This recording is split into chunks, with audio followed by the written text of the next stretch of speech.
name is Jeff. I'm a financial aid counselor at NYU, and you're watching Niger Queen Bee TV. Two things I look for in my ideal female would be honesty and consistency.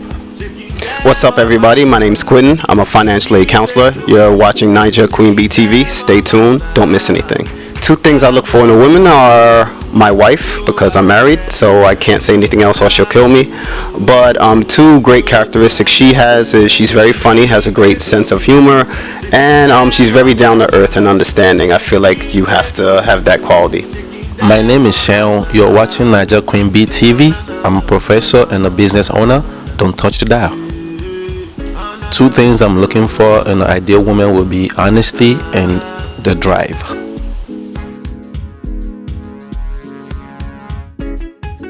Welcome to another episode of Niger Queen Bee TV.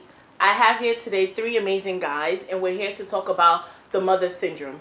Hello, fellas. How are you guys doing today? Doing great. How are you doing today? I'm good.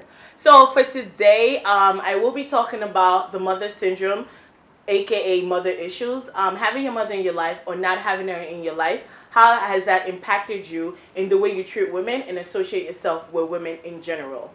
So guys, can you tell me a little bit about your background when it comes to your relationship with your mother? Well, I was raised by my grandmother. Okay. And I view my grandmother as my mother. I actually acted to my grandmother as my mother. Sometimes my mother gets jealous, but it's okay. I believe that it's very paramount and important to have a mother relationship with the son, because it helps along the way.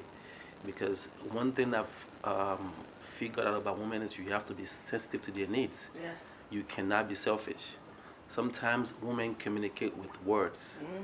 They will not directly tell you do this or do that, but with their words you can pinpoint the communication out of it. And I believe that those are the things that you learn from how you relate to your mother, or it could be your grandmother as well. And I think it's something very important to actually look at. Right. Yeah. So what do you think? I think it's essential to have your mom in your life. I grew up in a home with my mom and my father. Up until the point where I was maybe a teenager, that's when they separated. But my mom has been, she played a very huge role in my life. From everything regarding manners, how to talk to people, how to treat people with respect. From education, my mom was a really firm believer in education.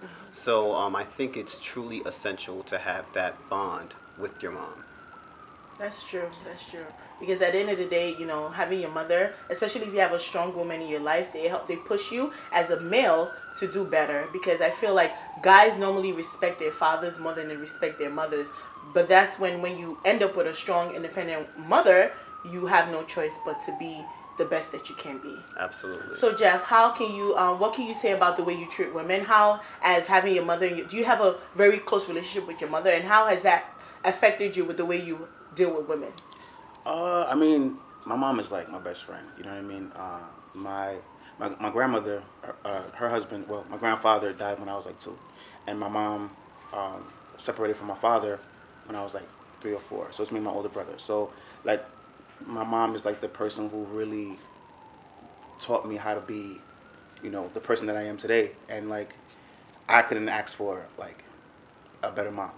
So I feel like for me, that in itself, especially seeing how hard she worked, it made me like admire, like it made me look at women in a different way and respect women more than the typical man would. So I feel like, you know, she definitely made me appreciate a hardworking woman, appreciate a girl who, you know, doesn't like back down, because she's really strong, very stubborn, or whatever. So like, it's funny because like when I like notice myself like being attracted to like certain attributes of a woman, it's very reminiscent of my mom, which is kind of weird, but not really. But not really. Yeah, but yeah. So yes, I definitely feel like she made me want to be with a strong woman. So I appreciate the fact that, you know, it's a blessing to have your mother in your life. So what do you guys have to say about guys that do not have their mothers in their life? Because, you know, we hear about domestic violence, we hear about guys hitting women, guys disrespecting women, calling them different names, like, you know, I'm not gonna repeat those names, but what do you think? Do you think that's because they don't have their mother in their life? Like, you know how some men cannot stay in a relationship, some men do not do relationships. Some men just wanna have fun and be done with it. They cannot have that emotional connection with a woman. Do you think it's because they were never raised by their mother, or their mother was not there? Because it is very rare to find a man or a child that doesn't have their mother in their life. It's usually the other way around. So based on your experience in the world, what do you have to say in regards to men that do not have their mothers in their life? How do you think that impacts them from in treating women? Well, I think first and foremost, the early attachment is very important. Yeah. The When a child is born, he or she needs a caregiver. So if the early attachment is missing, it would later offset the later attachment on how men that are not closer to their mother would treat women. So it's not so much on having your mother in your life throughout, but it's the beginning Right. that is as much as important. It's not a curse, it's not a blessing, it's how individual actually reshape themselves. There's some people that have no mother, so they still have to live their life. True. And there's some people that have their mother, they still have to live their life as well. But I believe it's much more on the individual on how they want to start their life and things that they learn from the early attachment to continue their life. I totally agree with you. It depends on the individual, because at the end of the day, we are all responsible for our actions and ourselves. So you cannot sit there and do certain things and say that, it's because I don't have a mother, that's why I want to slap her, or it's because I don't have a mother, that's why I don't understand what she's telling me. No, you're responsible for yourself. Yeah. And as an individual, as you live in this world, you pick up on a lot of things. So I definitely agree with what you said. Is the way you shape yourself to do what you want to do. So that's definitely true. What do you have to say about this, Quentin? Well, I feel like mothers are the ones that truly provide that nurturing aspect to the child.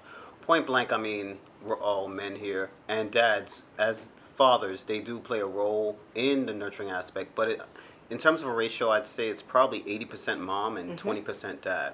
So if you're a young man growing up without a mom, without that nurturing aspect, you may see a child or that young man lashing out the world. He truly does not know how to interact with a woman. He may encounter a woman who is really looking out for him, but he may feel that, you know what, she shouldn't be telling me anything. Who is she to tell me anything? Meanwhile, this young woman is just trying to better him, make him better. So it is truly sad when you do come across young men who do go across the wrong path, just because they don't have their mom in their life. So I am truly thankful I have that aspect. But in regards to domestic violence, I think there probably is some correlation between mom not being in the child's life for whatever reason, whether it was some kind of intervention or mom passing away and the child becoming lost. So I think it's truly detrimental when a child grows up and mom isn't there. That's true. That's true. Definitely. And Jeff, what advice do you have for, in general? Because are you dating? Are you in a relationship? Like, based on that answer, what advice do you have in a way you think men should interact with women and, show some type of respect? Right. I mean, I just got out of a relationship, but I mean, as far as a way a guy approaches a woman, I feel like he can learn that from a guy too. Because like, although men, I do agree with you guys. Like, men get the nurturing aspect from their mothers. They also get the gentleman aspect from their fathers too. Right. So either way, I feel like as long as you are well mannered or you were taught manners, like you would know how to approach the situation. I'm not saying it's gonna be perfect because you like having a mother is very, very important, I think. So I mean, it's really up to the person, because like a person who doesn't have a mom could either like be on like two sides of the spectrum, be very disrespectful to women, or the other side would be like go all out to like get that mother figure in the life, like through the form of dating. Mother figure. Exactly. Right, So right. it's like it's really up to the individual. So I agree with what you were saying too. It's how you perceive it and how you want it to let it affect you. So. Thank you sure. guys so much for sharing your insight. Like, I've really learned a lot just from listening to you guys in regards to this topic, and I just hope that we all do better and we all keep learning, because it's not easy, especially trying to be in a relationship or starting something new or meeting somebody new and just trying to learn what this person likes and what you like, and just trying to work things together is definitely not easy. But it is up to the individual to make their own decisions and not blame it on the fact that they have their mother in their life, or they have their father in their life, or vice versa. Thank you so Absolutely. much.